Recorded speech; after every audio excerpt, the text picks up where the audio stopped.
Lecture series on paper solution of organic chemistry examination papers of Sardar Patel University.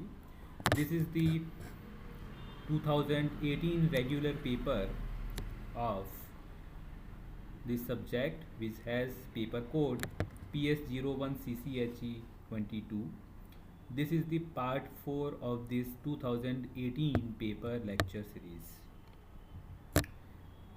Many questions we have already solved in this paper. These questions. Now the question is, why benzene gives deuterobenzene in presence of DCl/AlCl3 but not the product of addition. तो यहाँ पर ये पूछा गया है कि benzene जो है वो DCl की प्रेजेंस में, मतलब HCl में हाइड्रोजन को हटा के एक आइसोटॉप ले लिया, उसका deuterium isotope, that is DCl. तो DCl और उसके साथ में AlCl3 कैटलिस्ट, इस मिक्सचर की प्रेजेंस में बेंजीन जो है वो ड्यूटेरोबेंजीन देता है, वो एडिशन प्रोडक्ट नहीं देता. अब यहाँ पे एडिशन टर्म क्यों यूज़ किया है कि जनरली हम देखते हैं कि जो एल्कीन्स होते हैं, एल्कीन्स जिनमें एक सिग्मा बॉन्ड और एक पाई बॉन्ड होगा, कार्बन कार्बन डबल बॉन्ड होगा, उन एल्कीन्स में जनरली एडिशन रिएक्शंस देखने को मिलता है. एल्कीन्स के ऊपर जब हम एडिशन रिएक्शन करवाते हैं तो एक पाई बॉन्ड ब्रेक होता है और 2 सिग्मा बॉन्ड्स का फॉर्मेशन होता है. बेंजीन में कितने पाई बॉन्ड्स हैं? बेंजीन में टोटल 3 पाई बॉन्ड्स हैं, टोटल 3 पाई बॉन्ड हैं, टोटल 6 पाई इलेक्ट्रॉन्स हैं. तो बेंजीन पर तो फिर 3 बार एडिशन पॉसिबल है, क्योंकि 3 पाई बॉन्ड को तोड़ने के लिए हमको 3 बार यहाँ पर एडिशन रिएक्शन देना पड़ेगा.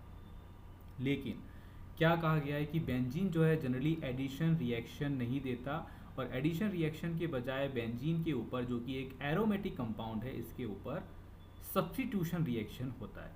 और सब्स्टिट्यूशन रिएक्शन होने से यहाँ पे ड्यूटेरोबेंजीन का फॉर्मेशन होता है. ओके, ड्यूटेरोबेंजीन मीन्स रिएक्टेंट और प्रोडक्ट में एरोमेटिसिटी मेंटेन रहती है. रिएक्टेंट जो है वो बेंजीन है, वो एरोमेटिक है.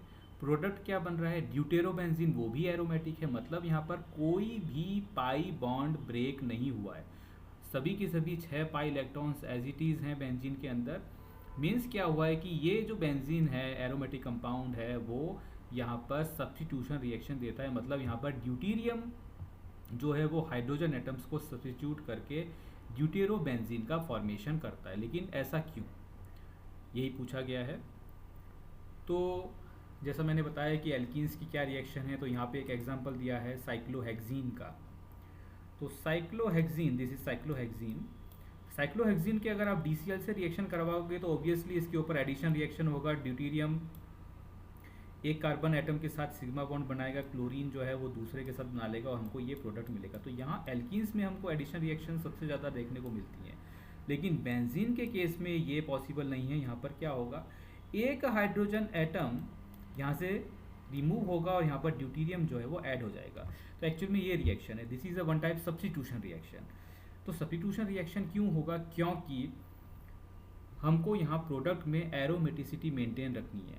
एरोमेटिसिटी के कारण किसी भी सब्सटेंस में जो स्टेबिलिटी है वो ज़्यादा हाई रहती है.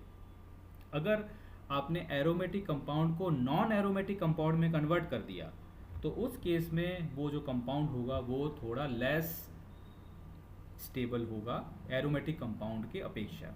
जैसे यहाँ पर आप देखिए, एक एडिशन रिएक्शन बताया है कि बेंजीन के अगर हम एडिशन करवाएं तो किसी एक पाई बॉन्ड को ब्रेक होकर यहाँ पर 2 सिग्मा बॉन्ड फॉर्मेशन हो जाएगा. तो एक्चुअल में जो एरोमेटिक नेचर है, जो 4n+2 पाई इलेक्ट्रॉन्स हकल रूल से हम एक्सप्लेन करते हैं, वो एरोमेटिक नेचर इस कंपाउंड में, इस प्रोडक्ट में लॉस हो गया. अब this compound is just non aromatic compound. Okay, क्योंकि यहाँ पर पाई इलेक्ट्रॉन्स अब है ही नहीं, तो कॉन्जुगेशन अब पॉसिबल नहीं है रिंग में. ठीक है ना, पूरा कंप्लीट रिंग में पॉसिबल नहीं है. तो इस केस में ये जो प्रोडक्ट है जनरली लेस स्टेबल हो जाएगा due to loss of this aromatic nature, aromatic character. तो इस कारण जनरली इन पर ये एडिशन रिएक्शंस पॉसिबल नहीं होती. तो उसके बजाय यहाँ पर सब्स्टिट्यूशन रिएक्शंस होती हैं. सब्स्टिट्यूशन रिएक्शंस में जनरली हमको एक रिएजेंट के साथ में एक कैटलिस्ट का यूज़ भी करना पड़ता है, जैसे यहाँ पर एक रिएजेंट DCl यूज़ किया है, उसके साथ में कैटलिस्ट एल्यूमिनियम क्लोराइड यूज़ किया है। एल्यूमिनियम क्लोराइड इलेक्ट्रोफाइल जनरेटर है, यानी ये DCl में से Cl- को कैप्चर कर लेता है और AlCl4- बनाता है और पीछे D+ इलेक्ट्रोफाइल जनरेट होता है। अब ये जो इलेक्ट्रोफाइल है ये इस बेंजीन रिंग पर एरोमेटिक सिस्टम पे अटैक करता है, जिसको हम इलेक्ट्रोफिलिक सब्स्टिट्यूशन रिएक्शन कहते हैं। इसके ऊपर अटैक करता है क्योंकि ये इलेक्ट्रॉन रिच सब्सटेंस है और ये इलेक्ट्रॉन डेफिशिएंट है, तो D+ इसके ऊपर अटैक करेगा और यहाँ पर सब्स्टिट्यूशन रिएक्शन देगा। तो सबसे पहले D का यहाँ पर एडिशन होता है और एडिशन होने के बाद में हाइड्रोजन का एलिमिनेशन हो जाता है, तो फाइनली हमको ड्यूटीरिएटेड बेंजीन प्राप्त होता है। अब यहाँ पे जितने भी हाइड्रोजन एटम्स हैं उन सभी हाइड्रोजन एटम्स को एक एक करके यहाँ से रिप्लेस किया जा सकता है ड्यूटीरियम को यूज़ करते हुए। अगर हम DCl को यहाँ पर एक्सेस में लें, ज़्यादा अमाउंट में लें, तो यहाँ पर सभी हाइड्रोजन एटम्स ड्यूटीरियम एटम्स के द्वारा रिप्लेस किए जा सकते हैं, तो फाइनली हमको कम्प्लीटली ड्यूटीरेटेड बेंजीन प्राप्त होता है, जिसमें प्रोडक्ट में एरोमेटिसिटी मेंटेन रहती है। ओके, सो हम सीधा सीधा कह सकते हैं कि ये जो रिएक्शन है जहाँ पर हम एडिशन करवा के दिखा रहे हैं, this is thermodynamically unfavourable, this is not favourable thermodynamically, क्योंकि यहाँ पर स्टेबिलिटी का कंसेप्ट आ जाता है। लेकिन अगर हम एरोमेटिक नेचर को मेंटेन रखते हैं जैसा कि यहाँ पर किया गया है, तो यहाँ पर ये जो रिएक्शन है वो थर्मोडायनेमिकली फेवरेबल है। This reaction is thermodynamically favourable. Okay, so that's why benzene does not give addition reaction, it gives substitution reaction. Now next question, justify the following statement. Acetanilide is nitrated to synthesize para-nitroaniline.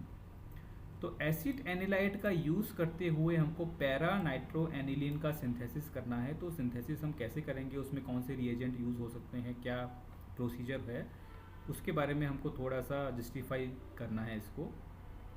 तो acid anilide is nitrated to synthesize, यानी nitration करना है, ठीक है ना। और para नाइट्रोएनिलीन, ठीक है ना, पैरा पोजीशंस पर ये दोनों ग्रुप्स आने चाहिए, नाइट्रो ग्रुप और एमिनो ग्रुप। पैरा नाइट्रोएनिलीन का फॉर्मेशन करना है। तो इस रिएक्शन को कैसे करेंगे, देखिए सबसे पहले हमको रिएक्टेंट जो अपना इनिशियल मटेरियल है वो क्या यूज़ करना है, एसिड एनिलाइड। एसिटाइनाइलाइड पे सबसे पहले फर्स्ट स्टेप में इलेक्ट्रोफिलिक एरोमेटिक सब्स्टिट्यूशन रिएक्शन करनी है, यानी नाइट्रेशन करना है। और हमको पता है कि एसिड एनिलाइड जो है वो ऑर्थो और पैरा डायरेक्टिंग है।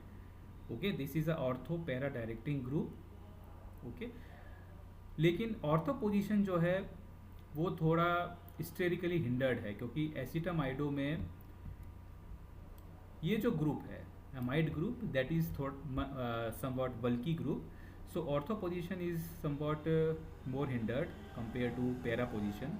So para position पर अगर नाइट्रो ग्रुप का एडिशन होता है तो यहाँ पर para nitro acid anilide as a major product हमको प्राप्त होगा। पैरा दोनों बनेंगे, ortho nitro acid anilide and para nitro, but para nitro acid anilide we get as a major product. Okay, क्योंकि हमको पैरा नाइट्रोएनिलीन ही बनाना है, तो सबसे पहले हमने पैरा पोजीशन पे सब्स्टिट्यूशन कर दिया। एक हाइड्रोजन को रिमूव करके यहाँ पर नाइट्रोनम आयन NO2 को यहाँ पे ऐड कर दिया, नाइट्रो ग्रुप को। दो हमको क्या मिला, nitro para nitro acid anilide. Okay, now nitronium ion कैसे जनरेट होता है वो भी हम देख लेंगे। फ्यूमिंग नाइट्रिक एसिड और फ्यूमिंग सल्फ्यूरिक एसिड के कॉम्बिनेशन से नाइट्रोनियम आयन का जनरेशन होता है, और उसके बाद उसमें NO2+ जनरेट होने के बाद में एरोमेटिक इलेक्ट्रोफिलिक सब्स्टिट्यूशन रिएक्शन देता है ये एरोमेटिक कंपाउंड पर। नाउ इन सेकंड स्टेप देखिए, यहाँ पर नाइट्रो ग्रुप का एडिशन तो हो गया, लेकिन आपको एसिड एनिलाइड में जो एमाइड ग्रुप है उसको एनिलीन यानी एमिनो ग्रुप में NH2 ग्रुप में कन्वर्ट करना है। तो उसके लिए सेकंड स्टेप में पैरा नाइट्रो जो एसिड एनिलाइड है उसका हाइड्रोलिसिस करवा देते हैं बेसिक मीडियम में। पहले एसिडिक मीडियम लेते हैं, फिर उसको बाद में बेसिक कर देंगे। तो इस एसिडिक मीडियम में एसिड हाइड्रोलिसिस उसका करवा दिया जाता है, जिससे जो एसिटामाइडो फंक्शनल ग्रुप है वो एमीन में और एसिड में कन्वर्ट हो जाता है। ओके, तो डायरेक्टली हम इस रिएक्शन को यहाँ से देख सकते हैं। Acetanilide in presence of this reagent mixture fuming H2SO4 and fuming HNO3, we get two type of products, but para product is major product, that is para nitroacetanilide.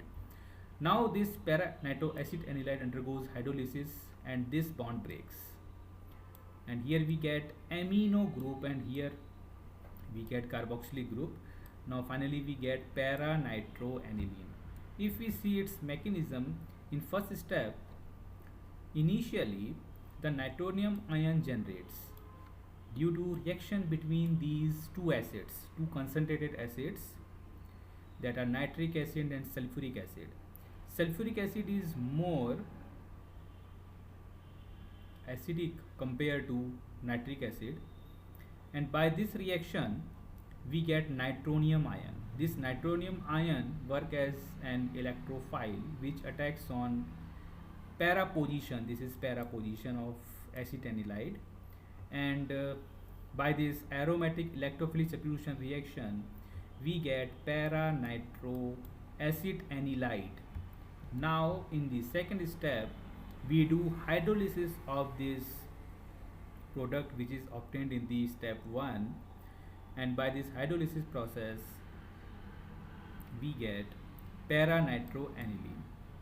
Okay, so this is the final product of this reaction, para nitroaniline. So here a small mechanism is shown where this lone pair provides to this H plus ion. This is a one type acid base reaction, and in the second part of this step 2, these electrons move towards this nitrogen atom which is more electro negative compared to this carbonyl group, and form the final product. And after all, when we do alkaline the medium, we get acetic acid as a byproduct.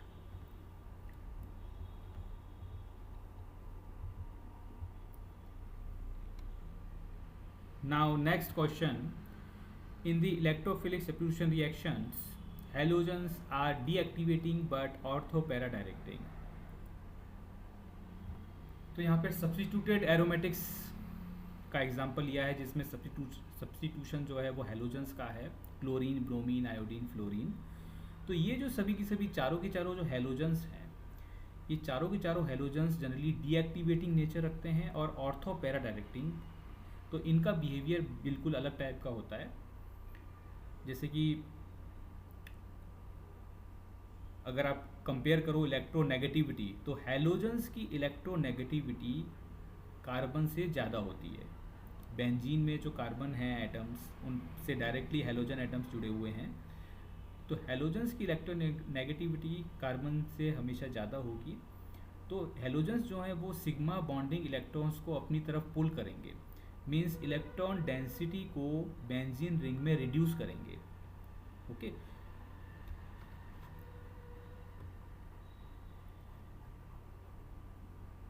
तो यही बताया गया यहाँ पर, since halogens are very electronegative they withdraw electron density from the ring inductively, means this is a one type of inductive effect which is minus I effect where this sigma bonding electrons are pulled out from the ring. Okay, तो वो ring से बाहर की तरफ खींचे जाते हैं, तो ऑब्वियसली रिंग के अंदर इलेक्ट्रॉन डेंसिटी कम हो जाती है। अब रिंग के अंदर अगर इलेक्ट्रॉन डेंसिटी कम हो गई, इसका मतलब कि वो रिंग जो है वो अब इनकमिंग इलेक्ट्रोफाइल को, क्योंकि यहाँ पर देखो एग्जांपल क्या लिए बताया क्या गया है, इलेक्ट्रोफिलिक सब्स्टिट्यूशन, यानी इलेक्ट्रोफाइल के अटैक के लिए ये रिंग जो है वो ज़्यादा एक्टिवेट नहीं रही, मतलब इसके बाद इलेक्ट्रॉन डेंसिटी कम हो गई, means this ring is deactivated. अब जो इनकमिंग इलेक्ट्रोफाइल है, अब इलेक्ट्रोफाइल पे कौन सा चार्ज होता है, plus charge, that is E plus. तो ई प्लस जो है वो ईजिली इसके ऊपर अटैक नहीं कर सकता, क्योंकि ये क्या होगा, इलेक्ट्रॉन डेफिशिएंट। ई प्लस देखो वहाँ पर ज़्यादा जाने का प्रयास करेगा जहाँ पर इलेक्ट्रॉन डेंसिटी ज़्यादा है। अगर इलेक्ट्रॉन डेंसिटी कम हो गई है, अब इलेक्ट्रॉन डेंसिटी कम क्यों हुई है, क्योंकि हेलोजन ने उसको बाहर खींच लिया है थोड़ा सा इंडक्टिव इफेक्ट के कारण, तो ये रिंग जो है वो एक्चुअल में डीएक्टिवेट हो गया, मीन्स ई प्लस अब यहाँ पर इजीली अटैक नहीं कर सकता।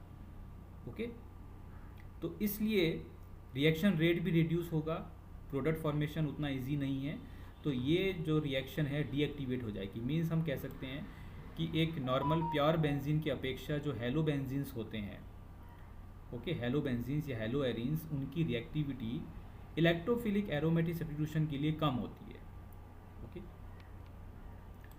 लेकिन दूसरा क्या बताया गया है, these are ortho para directing. Generally हम क्या देखते हैं कि जो ग्रुप्स डीएक्टिवेटिंग होते हैं वो मेटा डायरेक्टिंग होते हैं, और जो ग्रुप्स रिंग एक्टिवेटिंग होते हैं वो ऑर्थो पैरा डायरेक्टिंग होते हैं। लेकिन यहाँ पर रिवर्स है, these are deactivating but ortho para directing.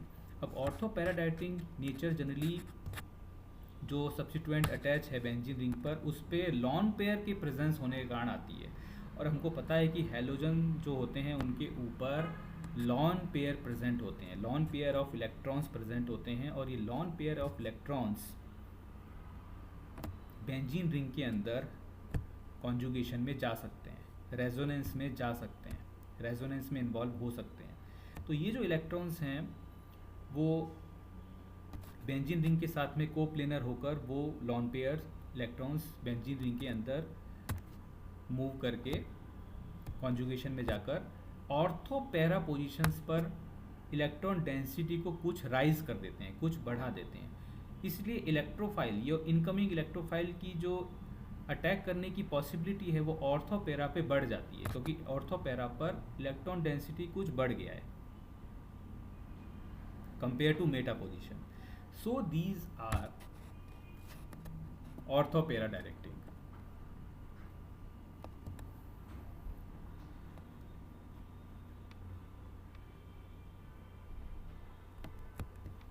Okay, तो यहाँ दोनों अटैक्स दिखाएं, ortho attack and para attack. Ortho attack में ये इलेक्ट्रॉन्स यहाँ मूव करेंगे और ये बॉन्डिंग पाई इलेक्ट्रॉन्स यहाँ मूव करेंगे, तो इलेक्ट्रोफाइल कहाँ अटैक करेगा, ऑर्थो पोजीशन पे, या फिर ये अटैक कर सकता है पैरा पोजीशन पे। ओके, तो ये दो पॉसिबिलिटी हैं।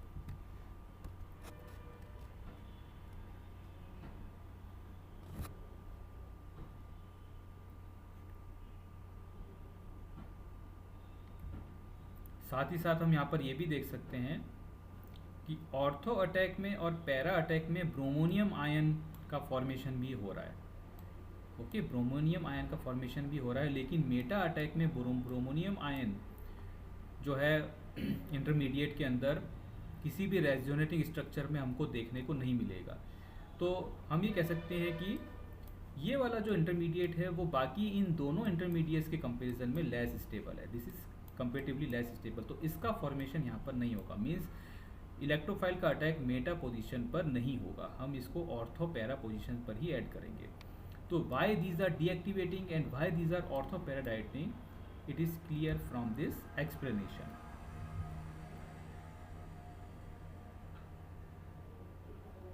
Now next question, justify the following statements.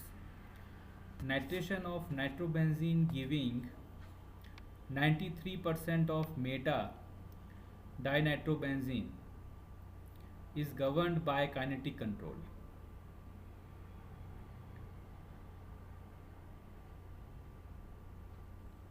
I will discuss this in the next lecture. So thank you for listening this lecture.